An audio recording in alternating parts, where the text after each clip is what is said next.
دعوت حضور کی اس کے پاس پہنچ گئی۔ اس نے پوچھا کہ عرب کے تاجر یہاں کون موجود ہیں؟ شام میں موجود تھا وہ، عرب کے تاجر جایا کرتے تھے، ان کو بلاؤ۔ تو وہاں تاجر تھے، ان کو جب دربار میں بلایا گیا، پیش ہوئے، تو اس نے پہلا سوال یہ کیا کہ حضور کا سب سے قریبی رشتہ دار کون ہے جو حضور کے سب سے قریب ہو؟ سب تاجروں نے کہا جی ابو سفیان موجود ہیں، یہ حضور کے قریبی رشتہ دار ہیں، بنو امیہ سے ان کا تعلق تھا۔ اس نے کہا کہ آپ ایک طرف ہو جائیں، سامنے آ جائیں۔ باقی انہوں نے عرب کے لوگوں کو جو تھے انہوں نے کہا کہ پشت پر بیٹھ جائیں پیچھے، کہ تاکہ یہ پیچھے دیکھ نہ سکیں، سامنے بیٹھ جاؤ، جو میں پوچھوں گا مجھے بتانا ہے۔ اگر یہ صحیح بتائیں تو ٹھیک ہے، آپ نے خاموش رہنا ہے، اگر حضور کے متعلق میں پوچھوں بات صحیح نہ کریں تو آپ نے بتا دینا ہے کہ یہ غلط بیانی کر رہے ہیں، تاکہ مجھ تک صحیح بات پہنچے۔ اب اس نے پہلا سوال یہ کیا کہ نبی کریم صلی اللہ علیہ وسلم جنہوں نے نبوت کا دعویٰ کیا مکے کے اعلیٰ خاندانوں میں سے ہیں یا ادنا چھوٹے خاندان میں سے ہیں یا بڑے خاندان میں سے ہیں؟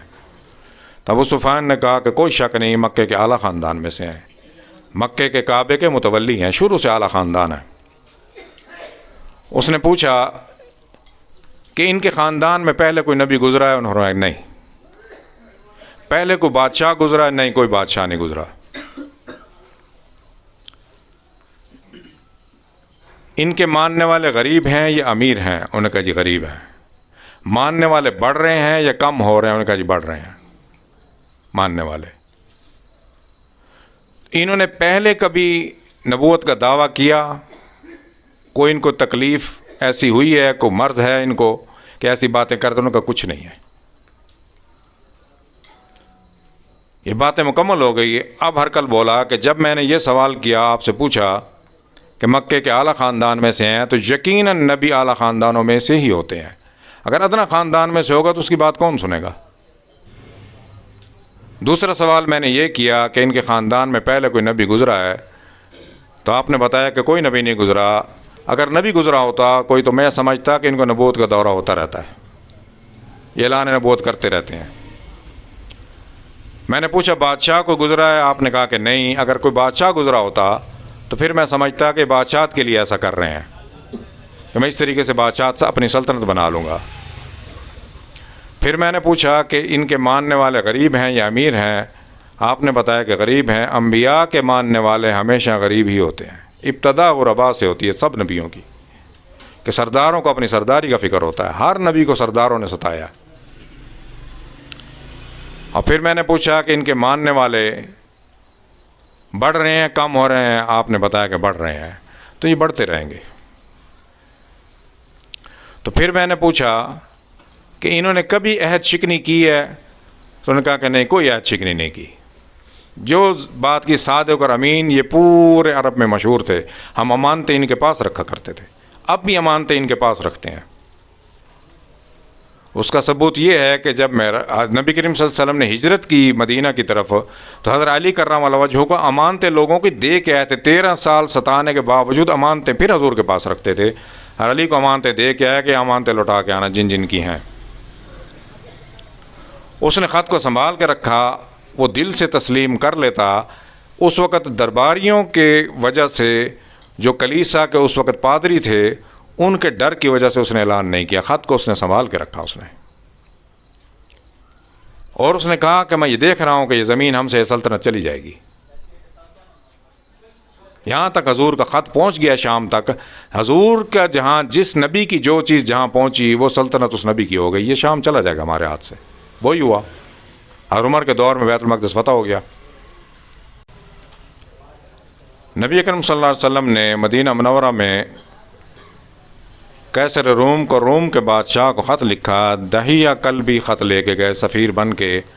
شام کا علاقہ یہ روم کی سلطنت کا حصہ تھا، تبوک سے آگے شام کا علاقہ شروع ہو جاتا تھا، اب بھی شام کا علاقہ شروع ہو جاتا ہے۔ اس وقت جو وہاں کا صوبہ تھا اس کو بصرہ کہا جاتا تھا، حاکم بصرہ کو حضور نے فرمایا کہ پہنچا دو، وہ قیصر روم کے پاس یہ خط پہنچا دے گا۔ دہیہ قلبی ایک تو سفیر ہیں نبی کریم صلی اللہ علیہ وسلم کے، خط لے کے گئے، اور دوسرا ان کی شناخت یہ ہے کہ اکثر جبریل امین ان کی شکل میں آیا کرتے تھے وہی لے کر مدینہ منورہ میں۔ دوسری وجہ ان کی یہ ہے، نبی کریم صلی اللہ علیہ وسلم نے خط میں تحریر فرمایا، بسم اللہ الرحمن الرحیم، من محمد صلی اللہ علیہ وسلم عبد اللہ ورسولی الی ہرقل روم، سلام علی من اتبع الہدی، اما بعد فإنی ادعوک بدعایۃ الاسلام اسلم تسلم یؤتک اللہ اجرک مرتین فإن تولیت فعلیک اسم الأریسیین ویا اہل الکتاب تعالوا الی کلمۃ سواء بیننا وبینکم الا نعبد الا اللہ ولا نشرک به شیئا ولا يتخذ بعضنا بعضا اربابا من دون اللہ فإن تولوا فقولوا اشهد بأننا مسلمون، صدق اللہ العظیم وصدق رسولہ النبی کریم امین۔ حضور نے تحریر فرمایا بسم اللہ الرحمن الرحیم، جیسے سلمان علیہ السلام نے بسم اللہ الرحمن الرحیم تحریر فرمایا، اس کا مقصد ہے کہ بسم اللہ اس دور میں بھی تھی، اسی طرح حضور نے بسم اللہ سے خط تحریر فرمایا، شروع اللہ کے نام سے مہربان رحم فرمانے والے ہیں، من محمد صلی اللہ علیہ وسلم کی طرف سے، عبداللہ و رسولی جو اللہ کے بندے اور رسول ہیں۔ یہ اس لیے حضور نے تحریر فرمایا کہ نصرانی، ان کو نصرانی بھی کہا جاتا ہے، عیسائی بھی کہا جاتا ہے، کرسچن بھی کہا جاتا ہے، ایک ہی قوم ہے، زبان کے اعتبار سے یہ فرق ہے، تو تین خدا کو مانتے ہیں، اسی لیے حضور نے تحریر فرمایا عبداللہ و رسولی، میں اللہ کا بندہ اور اس کا رسول ہوں۔ عیسیٰ علیہ السلام جب دنیا میں تشریف لائے عیسیٰ علیہ السلام، تو عیسیٰ علیہ السلام نے بھی یہی فرمایا، قال انی عبداللہ، میں اللہ کا بندہ ہوں، ابن اللہ نہیں فرمایا کہ میں اللہ کا بیٹا ہوں۔ تو وہی حضور نے تحریر فرمایا عبداللہ و رسولی الی ہرقل روم، روم کے بادشاہ کا نام جو حضور کے دور میں تھا ہرقل تھا، بہت بڑی سلطنت تھی ہرقل روم کی جانب، سلام علی من اتبع الہدی، سلام ہے اس پر جس نے ہدایت پائی، اما بعد، اس کے بعد فإنی ادعوک، میں تجھے دعوت دیتا ہوں، بدعایۃ الاسلام، اسلام کی دعوت دیتا ہوں، فإنی ادعوک بدعایۃ الاسلام اسلم تسلم، تو اس کو اسلام کو تسلیم کر لے، قبول کر لے۔ اب جب تو اسلام کو تسلیم کرے گا تو کیا ہوگا، یؤتک اللہ اجرک مرتین، اللہ تعالیٰ تجھے دگنا اجر دیں گے، 2 اجر دیں گے۔ کیا؟ نبی کریم صلی اللہ علیہ وسلم کی بعثت سے پہلے تمام انبیاء کا اللہ تعالیٰ کا دستور یہی رہا ہے کہ موسیٰ علیہ السلام آ گئے، پچھلی شریعت ختم، عیسیٰ علیہ السلام آ گئے، موسیٰ علیہ السلام کا قانون توریت وہ ختم۔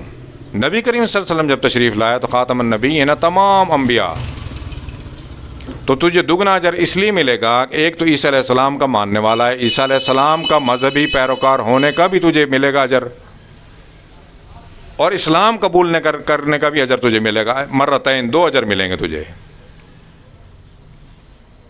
فَإِن تَوَلَّيْتَ، اگر تو پھر گیا، تو نے تسلیم نہ کیا، فَعَلَيْكَ اسْمَ الْأَرِيسِيِّينَ، پھر اسم گناہ تیرے اوپر ہوگا، اریسیین، اری رعایا سے جتنی بھی تیری رعایا ہے، روم سے لے کر یورپ پورا اس کی سلطنت میں تھا، ایشیا، افریقہ، عرب، سارے قبائل تھے، جتنی بھی تیری رعایا ہے سب کا گناہ تیرے اوپر ہوگا اگر تو نے قبول نہ کیا۔